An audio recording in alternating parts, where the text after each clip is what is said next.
Praise God. Blessed morning sa ating lahat, mga kapatid.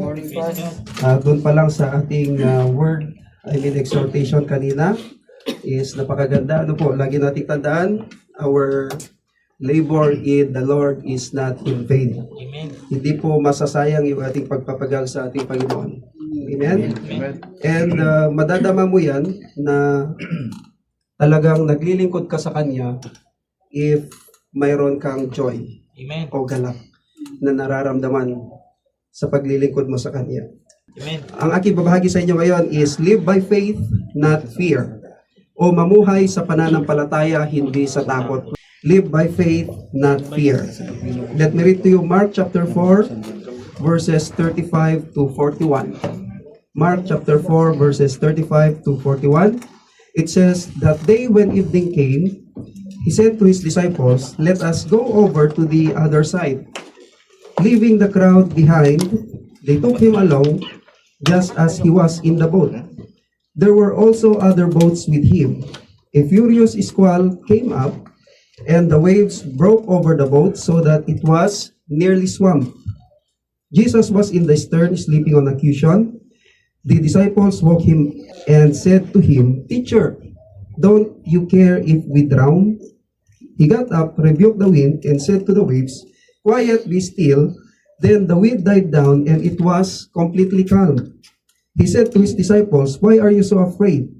Do you still have no faith?' They were terrified and asked each other, 'Who is this? Even the wind and the waves obey him.'" Amen. Meron ka bang Tagalog dyan, Ate Basahin din natin sa Tagalog para mas malinaw yung story. At least, in the beginning pa lang is na picture out na natin yung pangyayari. Okay, sabi dyan, kinagabihay sinabi ni Jesus sa mga alagad, tumawid tayo sa ibayo. Kaya't iniwan nila ang mga tao at sumakay sila sa bangkang sinasakyan ni Jesus upang tumawid ng lawa. May iba pang mga bangkang nakisabay sa kanila. Habang naglalayag, inabot sila ng malakas na bagyo. Kaya't ang bangkang sinasakyan nila hinampas ng malaking alon at ito'y halos mapuno na ng tubig. Si Jesus ay natutulog noon sa may hulihan ng bangka. Nakahilig sa isang unan, ginising siya ng mga alagad at sinabi, "Guro, baliwala ba sa inyo kung mapahamak kami?" Bumangon si Jesus at sinaway ang hangin, "Tigil!" At sinabi sa lawa, "Tumahimik ka." Tumigil ang hangin at tumahimik ang lawa. Pagkatapos sinabi niya sa mga alagad, "Bakit kayo natatakot? Hanggang ngayon ba'y wala pa rin kayong pananampalataya?" Natakot sila ng labis at namangha. Sabi nila sa isa't isa, "Anong klaseng taong ito?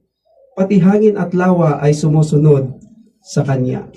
Okay, inuulit ko, aking babahagi sa inyo ngayon is live by faith, not fear. O mamuhay sa pananampalataya, hindi sa takot. Bilang mga tao, ay marami tayong kinatatakutan. Tama? Amen. Like, takot sa aksidente. Lalong-lalo na kaming mga nagdadrive. Takot kaming maaksidente o kaya'y makaaksidente. Takot sa sakit. Lalong-lalo na yung tinatawag na CA. Ano yung CA? Cancer. Diba? Ano? Cash advance. Cash advance? Praise the Lord, no? Sakit po. Sakit, na. Siguro may... Takot ako dyan sa cash advance. Siguro may mga sakit ng cash advance talaga. Diba? Kasi wala nagbibigay ng single. Takot sa sakit. O kaya yung mga malulubhang mga sakit. Takot sa kamatayan. O kaya takot mawalan ng mahal sa buhay. Takot mag-isa. O kaya takot magkaroon ng war. Ito man ay nuclear war or biological warfare. Ano yung halimbawa ng biological warfare? Tulad ng COVID-19. Takot mawalan ng trabaho at walang sapat na savings in the future. Sino mga takot sa ganon? Amen. Amen. Praise God, no? Tapos yung edad natin, pataas ng pataas, mo? Takot sa natural disasters. May mga tao ganyan kasi may mga area talaga sa isang lugar na halos doon nagkakaroon ng mga natural disasters. Ano po? Katulad ng bagyo, tsunami, volcanic eruption, landslide, earthquake, at marami pang iba na kinatatakutan ng tao. Name it kung ano yung kinatatakutan mo. Siguro yung iba, yung mga may asawa, takot sa asawa, ano po. Praise God. Kaya ang takot or fear ay isang subject na pamilyar na sa bawat isa. Di ba? Napaka-pamilyar na ang subject na takot or fear. Ngayon, ang salita ng Diyos ay tumatawag sa atin na mamuhay ng walang takot sa mundong ito. To live fearlessly in this world. Ang salitang huwag matakot or fear not ay napakaraming beses na binanggit sa Bible. Bilang mga Kristiyano, ang ating buhay ay dapat mamuhay sa pananampalataya, hindi sa takot. Our lives are to be lived in faith, not fear. Kahit pa sa kabila ng mga nakakatakot na hamon ng buhay na kailangan nating harapin, ay dapat tayong magtiwala sa Panginoon. Amen? Dito sa ating pag-uusapan ngayon, makikita natin na ang mga alagad ay nataranta at natakot sa panahon ng isang marahas na bagyo sa dagat ng Galilea. Matapos pahintuin ng Panginoong Hesus ang bagyo, tinanong niya ang kanyang mga alagad. Ano yung tanong niya sa kanila? Sa verse 40, sabi niya, bakit kayo natatakot? Hanggang ngayon ba'y wala pa rin kayong pananampalataya? Why are you so afraid? Have you still no faith? Bakit sinabi yan ng Panginoon sa kanila? May faith naman sila sa Kanya. Diba? Naniniwala naman sila sa Kanya. Kaya sinasabi yan ng Panginoon na wala silang pananampalataya dahil hindi sila naniniwala.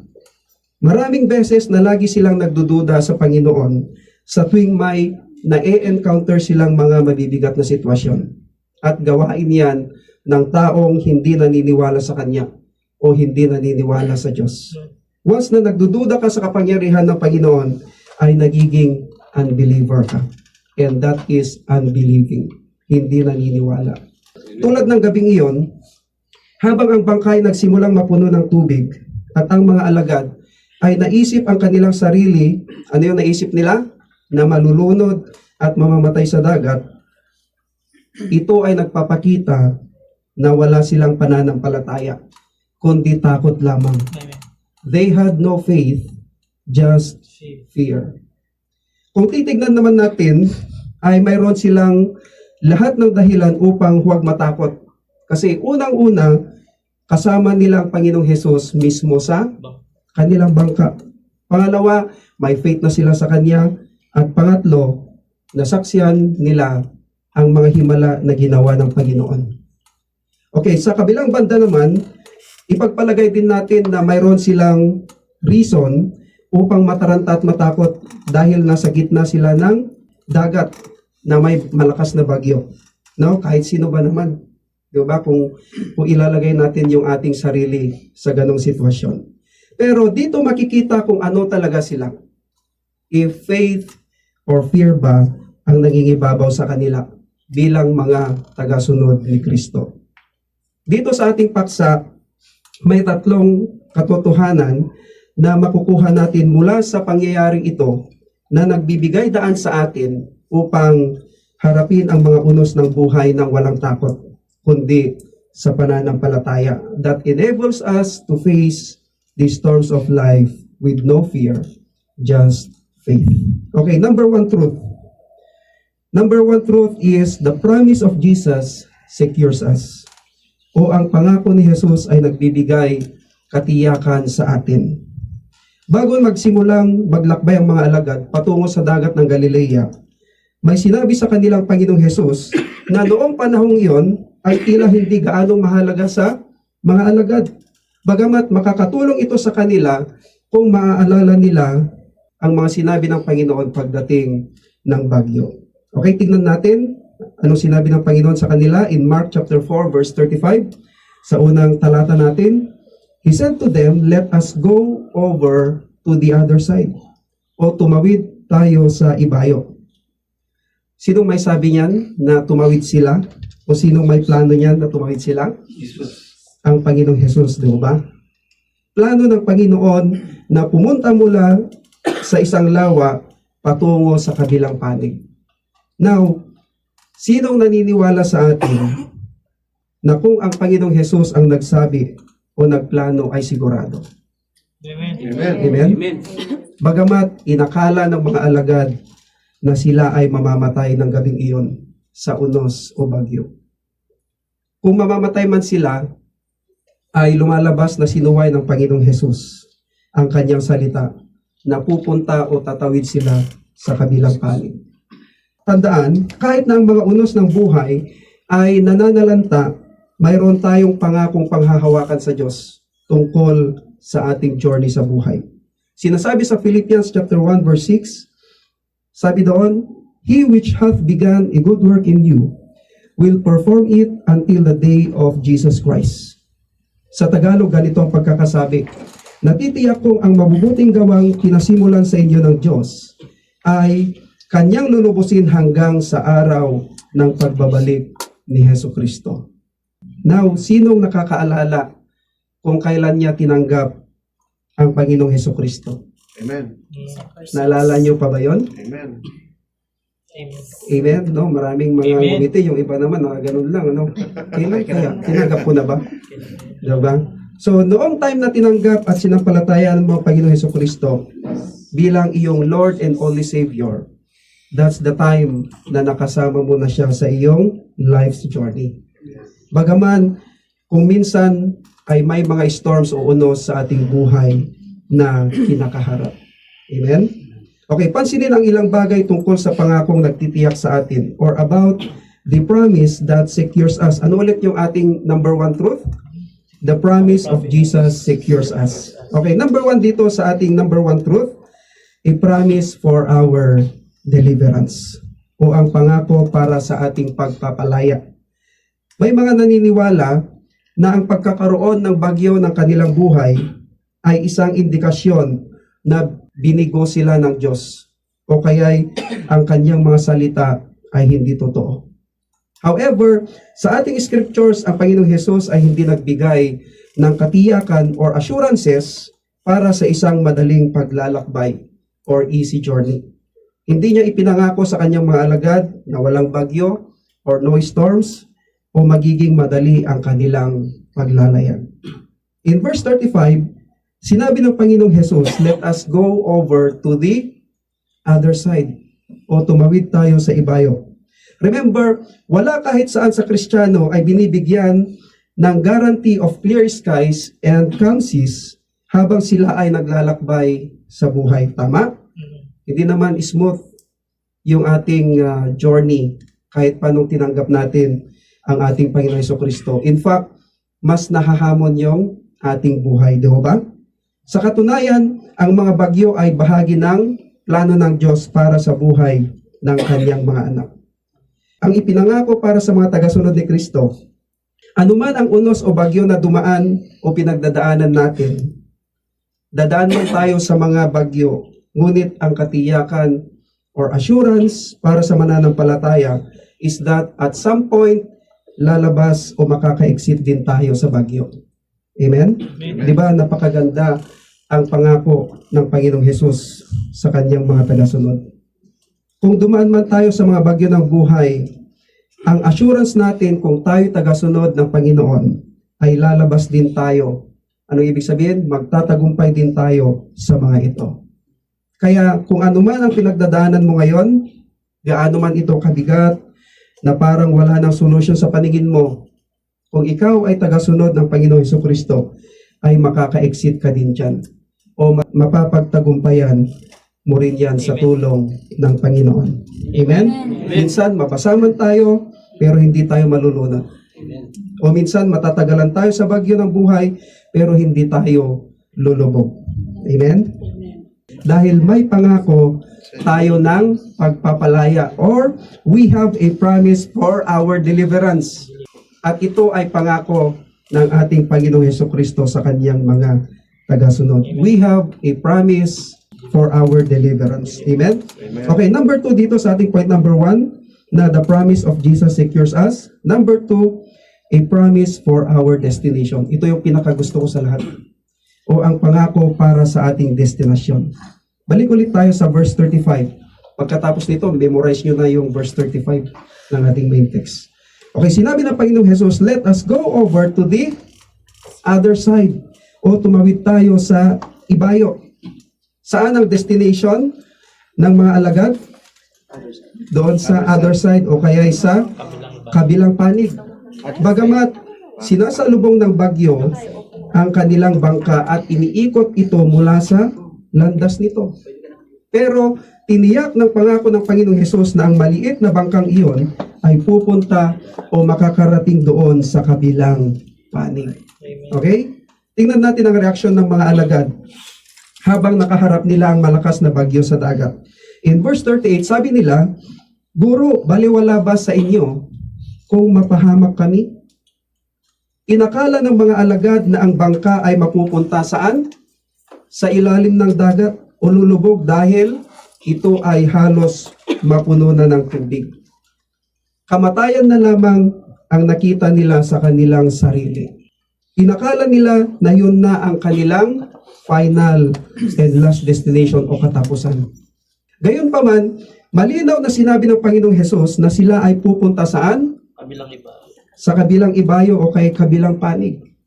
Tandaan ito mga kapatid, ang kanilang pagdating sa destinasyong iyon ay sigurado na bago pa man magsimula ang kanilang paglalakbay dahil ito'y sinabi o pangako ng Panginoong Hesus.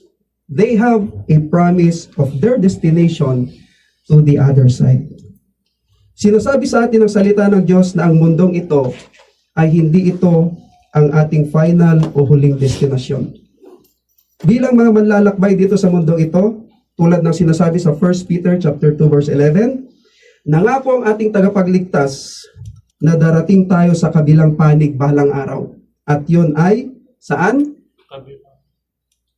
Hindi kayo sure ha? Saan? Saan tayo darating? Saan tayo pupunta? Heaven. Ano po, baka nag-aalanganin ka pa, no? Baka hindi sa heaven eh. It's good, no? Baka pag namatay ako, yung kaluluwa ko, wonder ba? Diba? Okay, mag-slide sa rainbow, di ba? Praise God. Bagamat nang makita ng mga alagad ang madilim na paligid, ang mga alon ng dagat at ang pag-ihip ng bagyo, ay nagkaroon sila ng duda at takot upang makarating sa kabilang panig. Ganun din tayo minsan, di ba, mga kapatid? Kapag nakakaranas tayo ng mga mabibigat na mga unos o bagyo ng buhay, ay nagbibigay sa atin ng doubt and fear upang hindi magpatuloy at hindi makarating sa kabilang panig, which is, saan ulit? Heaven. Amen? Walang rainbow, ha? Lagi nating isipin bilang mga tagasunod ni Kristo ay ginagarantiya ng pangako ng Panginoong Hesus na makakarating tayo sa ating destination or final destination, walang iba kundi ang langit. Amen? Excited na po ba tayong makapunta roon? Doon? Ha? Wala pa, no? Okay, simpleng halimbawa mga kapatid. Doon sa airport, ang daming mga airplanes na going to any other airports sa ibang lugar. At nakakarating sila doon kahit na minsan may delayed, rescheduled flight, and storms. Wag lang cancel flight kasi hindi talaga yung makakarating. Kung ang Panginoong Hesus ang pilot ng ating buhay, ay sigurado makakarating tayo doon sa ating point of destination. Saan yun? Sa langit, sa heaven. Amen? The good news para sa mga mananampalataya ay kahit gaano pa kasama ang panahon sa buhay na ito, no matter how bad the weather may be in this life, balang araw, by God's grace, at bilang katuparan ng pangako ng ating Panginoon, makakarating tayo sa langit. Amen? Remember, ang plane ticket ng mananampalataya ay hindi mababago ng bagyo or storm lamang.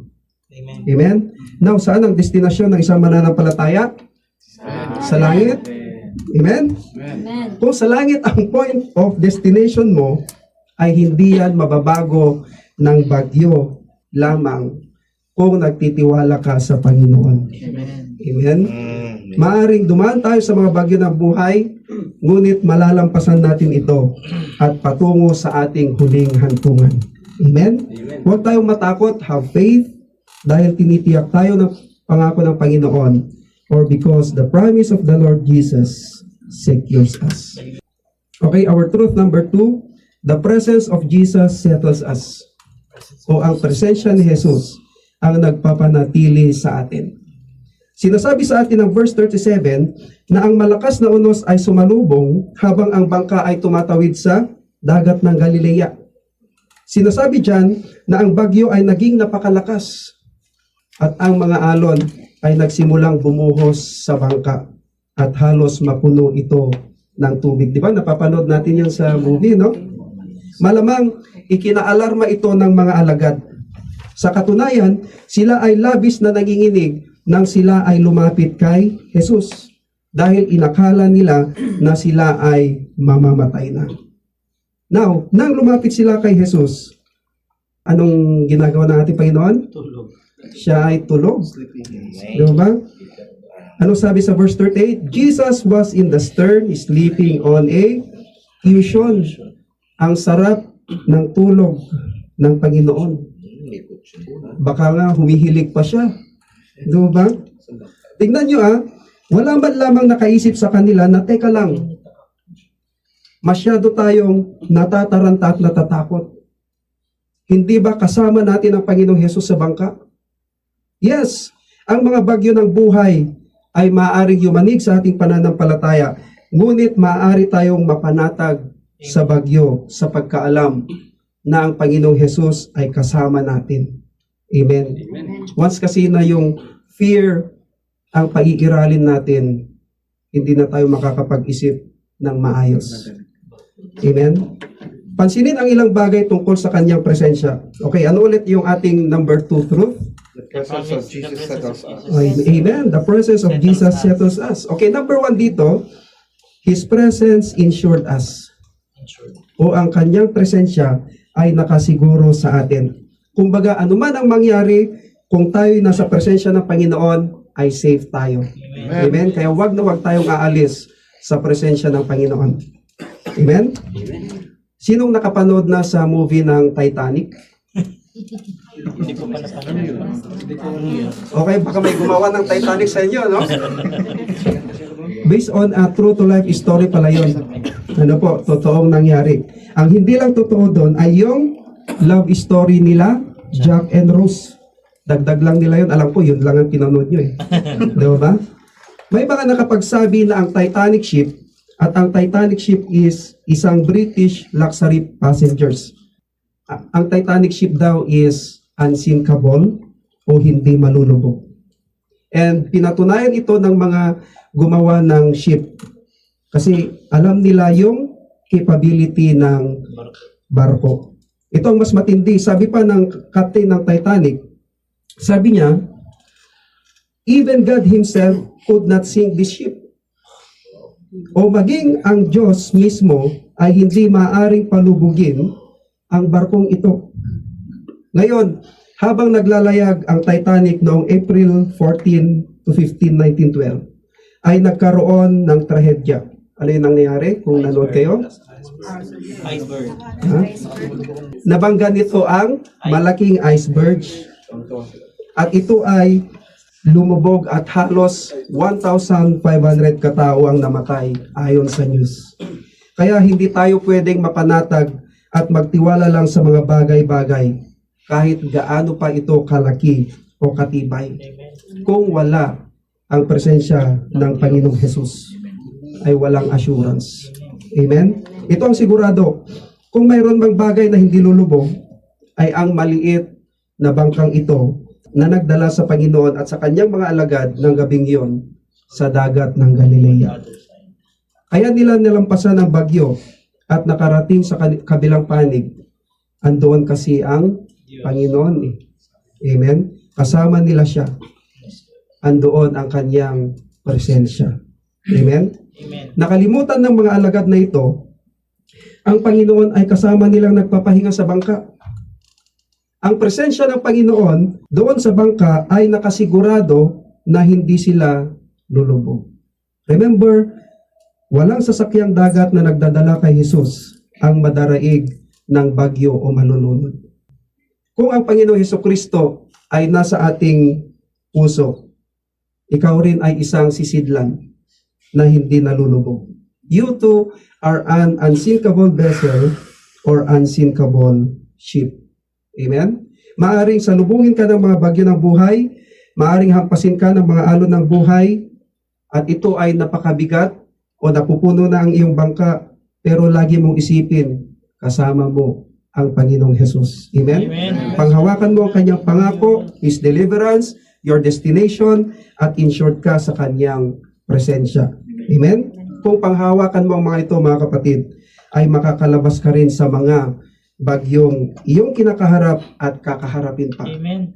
Kaya safe na safe ka sa presensya ng ating Panginoong Hesukristo. Sabihin mo nga dyan sa katabi mo, safe ka sa presensya ng Panginoon.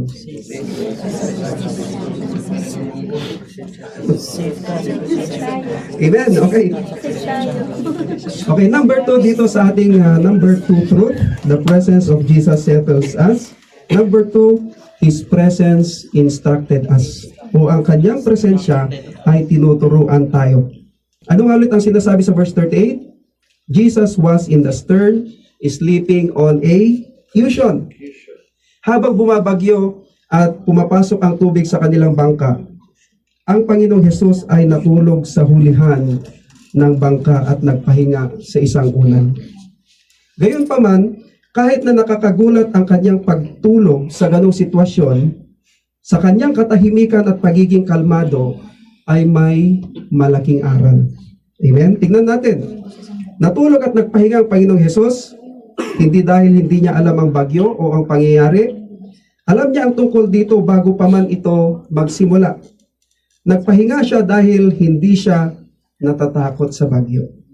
Kaya ang matututunan natin sa kanya sa part na ito ay kahit anuman ang dumating na bagyo o anuman ang kinakaharap mong mga bagyo ng buhay ngayon, ay kalma lang. Amen. Amen? Rest assured in Jesus. Magpahinga ka lang. Huwag mo lang tutulugan yung problema, ha? At magtiwala ng lubos sa Panginoon dahil kasama mo siya. Amen. Amen? The question is, gaano ka ba talaga nagtitiwala sa Panginoon? Tandaan, lilipas din ang bagyo. Di ba? Lilipas din ang bagyo. Panghawakan mo ang iyong pananampalataya at magtiwala lamang sa Kanya. Amen? Kung titignan natin ang ginawa ng mga alagad during storms, ano yung kanilang ginawa? Nagpapanik sila, natataranta, natatakot, sumisigaw, kahit siguro anong gawin nilang pagtanggal ng tubig sa kanilang bangka at dumating yung point na napagod na sila at hindi na nila alam ang gagawin. Ang tanong, may nangyari ba? Di ba wala? Nagkaroon lamang ng katahimikan at ng solusyon ang kanilang kinakaharap na bagyo nang lumapit sila sa Panginoong Hesukristo. At yan ang pinakamagandang gawin sa tuwing nakakaharap sa mga bagyo ng buhay. Amen? Amen. Kalma lang at lumapit sa Panginoong Hesus through your faith and prayer. Amen? Alam na alam niya ang nangyayari sa buhay ng bawat mananampalataya. At inaantay ka lamang niya na ilagay ang iyong buong tiwala sa Kanya at lumapit o tumawag sa Kanya. Amen. Kaya sabihin mo ulit dyan sa katabi mo, lilipas din yan.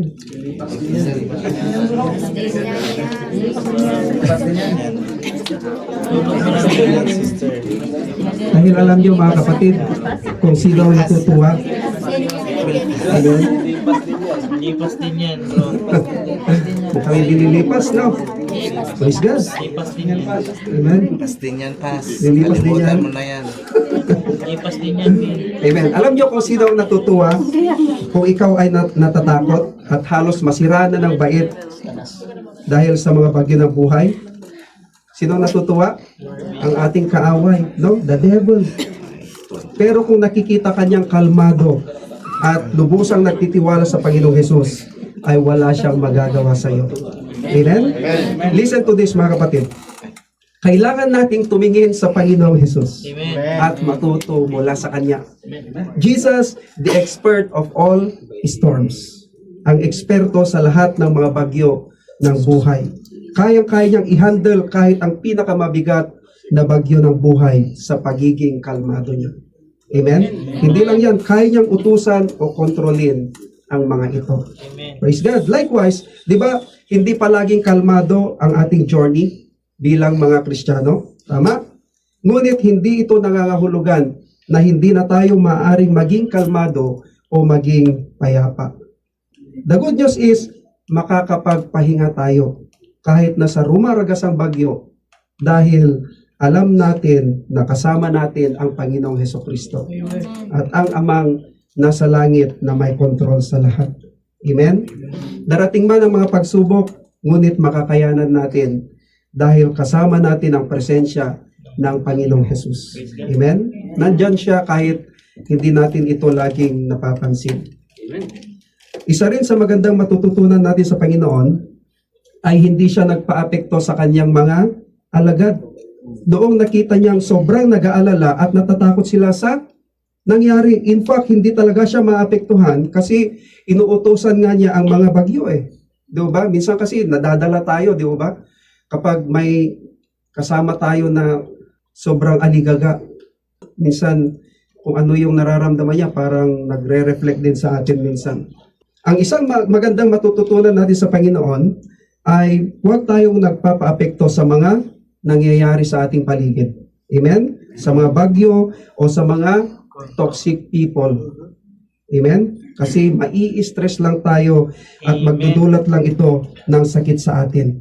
At hindi naman ito makakapagbigay ng solusyon sa problema, kundi makakadagdag pa ng mas maraming problema. Amen? Amen. Okay, our number 3 truth. Malapit na tayo magtapos. Our number 3 truth, the power of Jesus saves us. O ang kapangyarihan ni Jesus ay nagliligtas sa atin. In verse 39 in our main text says, He got up, rebuked the wind, and said to the waves, Quiet, be still. Then the wind died down, and it was completely calm. Nang ginising ng mga alagad ang Panginoon dahil sa takot, at sinabi nila sa Kanya, Guro, baliwala ba sa inyo kung mapahamak kami? Ang ginawa ng Panginoong Hesus ay pinatigil at pinakalma ang malakas na hangin at ang malakas na alon. Papaano? Sa pamamagitan lamang ng kanyang salita. On the spot. Diba? Nung sinabi niyang tumigil ka o kaya be still, doon sa hangin at sa alon ay nagkaroon ng kapayapaan. At yan ay isang miracle. Diba? Walang sinumang taong pwedeng makakagawa niyan literally. Ang hangin, ulan at ang alon ay sumusunod sa command ng tagapaglikha. Ang pangyayaring ito ay nagpapaalala sa atin na ang ating tunay na kaligtasan ng ating kaluluwa at mula sa mga bagyo ng buhay ay nagmumula sa kapangyarihan ng Panginoong Hesus. Tingnan natin ang kapangyarihan ng ating Panginoong Hesus. Ano ulit yung ating number 3 truth? The power of Jesus saves us. Okay, number 1 dito, Jesus can stop the storm. O si Jesus ay kaya niyang pigilan ang bagyo.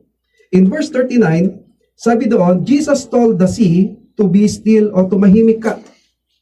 Kung titignan natin sa original na salin, sa Greek word ang be still is pephimoso. Can you repeat the word pephimoso? Pephimoso. Wow, may alam na kayong Greek word, no? Pephimoso. Pephimoso. Anong ibig sabihin nun? Be still. Okay? Ang definition ng be still is to muzzle, silence, and cause to be speechless. Okay, sa Tagalog is patahimikin. Kaya kung nakakaharap ka man ng mga bagyo ng buhay, lagi mong isipin ang salita ng Panginoong Hesus. Pephimoso. Or be still o tumahimik ka. No? Sabihin mo yan sa iyong mga bagyo ng buhay. No? Baka mamaya pag uwi mo, tawagan mo yung asawa mo, pephimoso ka. Diba? With the authority and power that can only belong to God, sumigaw ang Panginoong Hesus sa bagyo, sa dagat, at hiniling na mapanatag at tumahimik. Anong nangyari in verse 39? Then the wind died down and it was completely calm. Anong nangyari? Tumigil ang hangin at tumahimik ang lawa. Sige nga, sabihin nyo nga yan sa iyong partner, baka effective. Praise God. The truth is, ang ating Panginoong Hesus ay may kapangyarihang patigilin ang isang bagyo sa lalong madaling panahon. Amen? Siya ang may authority na utusan ang ating mga problema na magkaroon ng kalutasan o solusyon at maiayos ito Amen. kaagad. Hindi binanggit sa Biblia kung gaano katagal ang bagyo na naka-encounter ng mga alagad at kung gaano katagal bago sila lumapit sa Panginoon at humingi ng tulong. Lagi nating tandaan mga kapatid, ang ating Panginoong Jesus is always available all the time na maaring takbuhan at hingian ng tulong. Amen. Now, kung may mga bumabangon mang problema o bagyo sa ating buhay, anong dapat nating gawin? Lumapit agad sa Panginoon. Amen. Why? Upang hindi ito lumala. Amen. Kung hindi man niya ito patigilin agad, ibig sabihin pinapadaan ka lang niya muna sa mga ito. At lilipas din yan at kailangan mong matuto sa mga ito sa pagiging kalmado. Amen? Okay, number 2 dito sa ating number 3 truth. Number 2, Jesus can strengthen the disciples. Okay, panghuli na lang to. Si Jesus ay kaya niyang palakasin ang mga alagad o ang mga mananampalataya. Sinasabi sa verse 39, Jesus told the sea to be still o tumahimik ka. At kumalma at tumahimik nga ang malakas na hangin at alon. Yes, kayang pakalmahin at patigilin ng Panginoon ang mga storms o ang mga bagyo. Pero hindi lang doon nagtatapos ang kanyang kapangyarihan.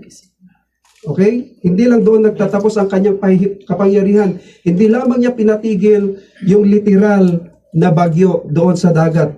Dahil ang mga salita ng Panginoon sa bagyo ay may parehong epekto sa kanyang mga alagad. Bakit?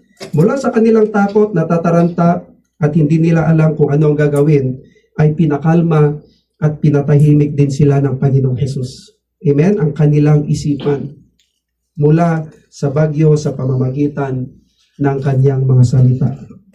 At ngayon, napakinggan natin ang mga pagkakataong pinahinto ni Jesus ang bagyo at nakita rin natin ang pagkakataong pinalakas niya ang kanyang mga alagad sa bagyo.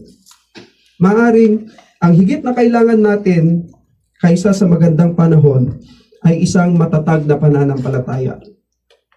Nuulit ko, maaring ang higit na kailangan natin kaysa sa magandang panahon ay isang matatag na pananampalataya. Amen. Bakit? Dahil good or bad weather man ang dumating sa ating buhay, ay nananatiling nakatayo ang ating pananampalataya kung ito ay matatag. Amen? Amen. Baka naman sabihin ng iba, Pastor, ang mahalaga is yung sinasampalatayanan natin. Yes, it's true. Lahat tayo sumasampalataya sa Panginoong Jesus. Pero paano nag-ooperate ang faith mo sa mga bagyo ng buhay? Tingnan natin ang ating buhay sa ngayon, mga kapatid. Marahil ang gustong gawin ni Jesus para sa iyo ay hindi muna patigilin ang mga bagyo sa iyong buhay. O kaya'y nais niyang palakasin ang iyong pananampalataya. Maaari niyang gawin ang dalawa o isa lamang, patigilin ang bagyo at bigyan ka ng solusyon agad-agad, o hindi patigilin mo ng bagyo upang palakasin ka sa iyong pananampalataya. Many times na tayo ay naligtas o nakalaya mula sa mga bagyo ng buhay. At hindi ito sa pamamagitan ng takot at pag-aalala o ang pagsisikap nating ayusin ang ating sarili sa ating sariling lakas at kakayanan. Ngunit tayo ay naligtas at nakalaya sa pamamagitan ng kapangyarihan ng Panginoong Jesus. Amen. Amen? Marami nang nagkaroon ng aneurysm dahil pilit nilang sinusolve ang kanilang sariling problema sa kanilang sariling lakas at kakayanan. He is our Lord, Liberator, and only Savior. Amen? Amen. Ang kanyang salita ang siyang nagpapakalma o nagbibigay kapayapaan, kalakasan at ng kanutasan sa ating buhay. Kaya anuman ang nangyayari sa ating buhay ngayon, mga kapatid, always go back to His words and promises in the Bible. Amen? Sa ating pagtatapos, sabi ng isang genius na tao, si Albert Einstein, si Rendell Joseph pala. Sabi ng isang genius na tao na si Albert Einstein, in the middle of difficulty lies opportunity. Anong aral doon? Kapag nahaharap ka sa kahirapan, problema o komplikasyon, may pagkakataong humanap ng paraan para maresolba at matuto mula sa karanasan. For the believers, ganito. In every storm in our journey, there is an opportunity to see the power of God displayed in our lives. Sa bawat bagyo sa ating paglalakbay ay may pagkakataon na makita ang kapangyarihan ng Diyos na ipinapakita sa ating buhay.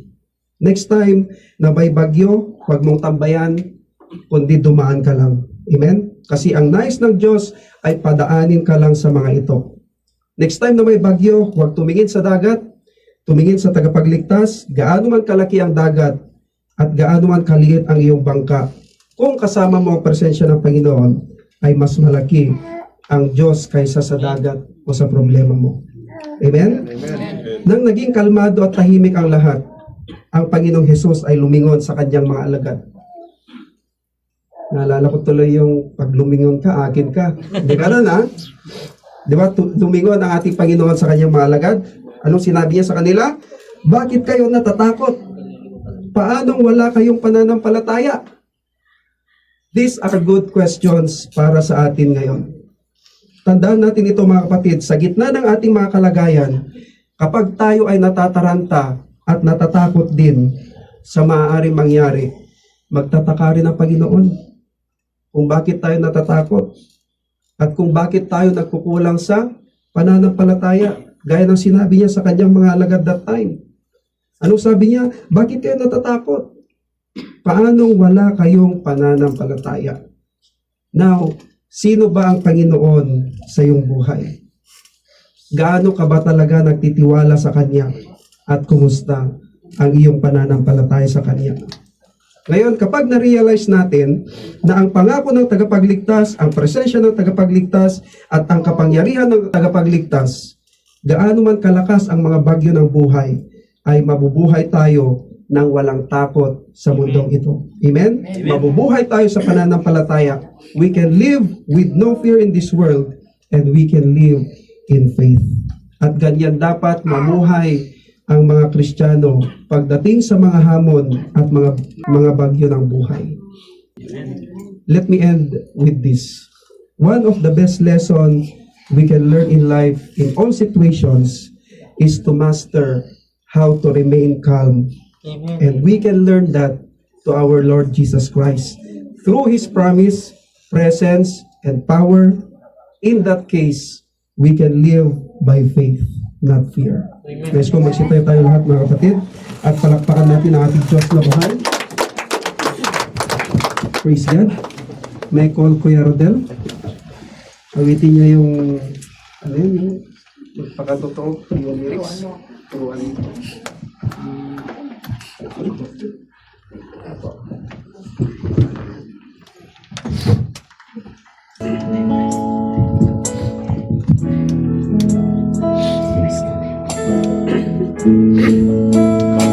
Pwedeng awitin natin ito sa ating iso mga kapatid.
Maging aking puso at